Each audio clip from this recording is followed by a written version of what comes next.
हरे कृष्णा। आज की इस वीडियो में हम आपको बताएंगे अमल की एकादशी 2026 व्रत का पारण। क्या होगा अमल की एकादशी व्रत को खोलने का सही समय और सही तरीका, और इसे व्रत खोलने की पूजा विधि क्या है। एकादशी व्रत को खोलते समय क्या गलती आपको भूल से भी नहीं करनी चाहिए, तो सभी जानते हैं इस वीडियो के अंत तक। साल में आने वाली सबसे बड़ी और खास एकादशियों में से है आंवला की एकादशी। इस एकादशी पर आंवले के वृक्ष, जिसमें भगवान विष्णु जी का वास माना गया है, उसकी पूजा करने से जीवन में स्वास्थ्य, धन और सुख समृद्धि की वृद्धि होती है। इस एकादशी को रंग भरी एकादशी के नाम से भी जानते हैं।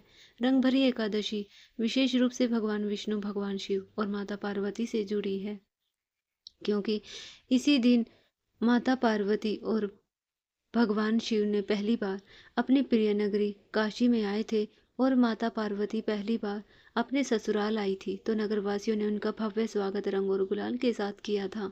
तभी से यह परंपरा मनाई जाती है। इस बार अमल की एकादशी का व्रत भक्तों द्वारा 27 फरवरी के दिन रखा गया है। इस अमल की एकादशी का व्रत खोलने के लिए एकादशी की तिथि का समाप्त होना आवश्यक है। इस बार एकादशी की तिथि समाप्त हो रही है 27 फरवरी शुक्रवार को रात 10:33 पर। लेकिन सिर्फ एकादशी की तिथि खत्म होने पर ही एकादशी का व्रत नहीं खोलना चाहिए, क्योंकि एकादशी के बाद चलने वाले हरिवासर के समय में भी अमल की एकादशी का व्रत नहीं खोलना चाहिए। ऐसा करने से एकादशी व्रत का करने का सारा पुण्य नष्ट हो जाता है। इस बार यह हरिवासर का समय समाप्त होगा 28 फरवरी 2026 शनिवार को सुबह 4:30 तक। आपको 28 फरवरी को सुबह 4:30 तक ही अपना अमल की एकादशी का व्रत नहीं खोलना है। सिर्फ द्वादशी की तिथि में ही एकादशी का व्रत खोला जा सकता है।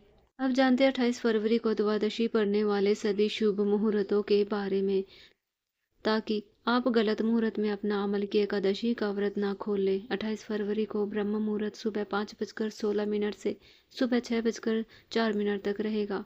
सूर्योदय सुबह 6:53 पर होगा। सूर्यास्त शाम 6:25 पर। इस दिन प्रातःकाल की पूजा का समय सुबह 5:33 से 6:47 तक रहेगा। राहु काल में एकादशी व्रत ना खोले और ना ही द्वादशी की पूजा करे। पारण से जुड़ा कोई भी काम इस समय में ना करे, वरना आपको एकादशी व्रत करना असफल हो सकता है। इस बार आंवला की एकादशी का व्रत 28 फरवरी 2026 दिन शनिवार को सुबह 6:54 से 9:06 के बीच खोला जाएगा। इसी शुभ मुहूर्त में अपना अमल की एकादशी का व्रत खोलने से आपको एकादशी व्रत को पूर्ण करने का संपूर्ण फल प्राप्त होता है। आइए अब जानते हैं अमल की एकादशी व्रत को खोलने की विधि।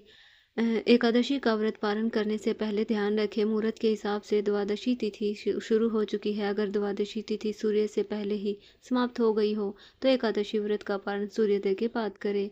इस बात का खास ख्याल रखें, द्वादशी तिथि के अंदर ही पारण न करना पाप करने के समान होता है। एकादशी व्रत का पारण समय सुबह यानी प्रातः काल का ही होता है। व्रत करने वाले श्रद्धालुओं को मध्याह्न या शाम के दौरान व्रत को तोड़ने से बचना चाहिए। अगर किसी कारण से कोई प्रातः काल में पारण नहीं कर पाया तो उसे मध्याह्न में, शाम के बाद ही एकादशी के व्रत का पारण करना चाहिए। एकादशी के अगले दिन सुबह उठकर स्नान करके तुलसी महारानी को फूल चढ़ाए, उनकी आरती करे। आरती करके उनकी 7 बार परिक्रमा करे। तुलसी देवी को रोज परिक्रमा करने वाले मनुष्य को कभी यमराज के दर्शन नहीं करने पड़ते। अब विष्णु जी की पूजा के लिए तुलसी के कुछ पत्ते तोड़ ले।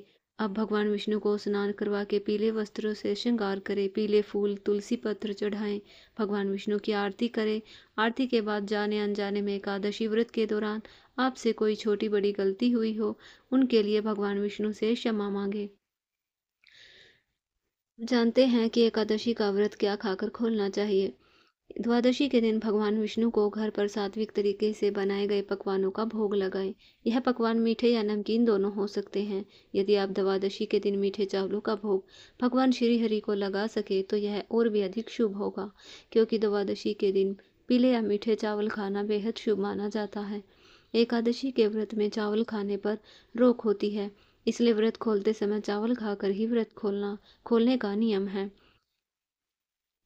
आपको एकादशी व्रत का पारण करने के लिए पकाए जा रहे भोजन में गाय के शुद्ध देसी घी का प्रयोग करना चाहिए। यह सेहत के लिए भी अच्छा होता है और इसमें शुद्धता भी होती है।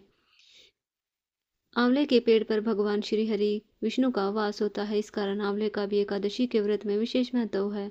इसका पारण करते समय आप आंवले का भी इस्तेमाल कर सकते हैं। आंवला खाकर एकादशी व्रत खोलना शुभ होता है।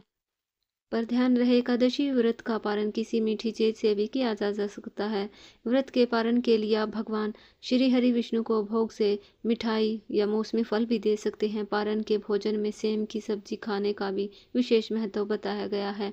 विशेष तौर पर एकादशी के व्रत में सेम को कफ और पित्त का नाशक बताया गया है। एकादशी का पारण करते समय सेम को एक अच्छे भोज्य पदार्थ के रूप में देखा और माना जाता है। एकादशी के व्रत के पारण में खाई जाने वाली ये सभी चीज़ें हमने आपको बताई हैं। ऐसी ही और जानकारियों के लिए हमारे चैनल को सब्सक्राइब करें और कमेंट में जय श्री हरि जरूर लिखें। धन्यवाद।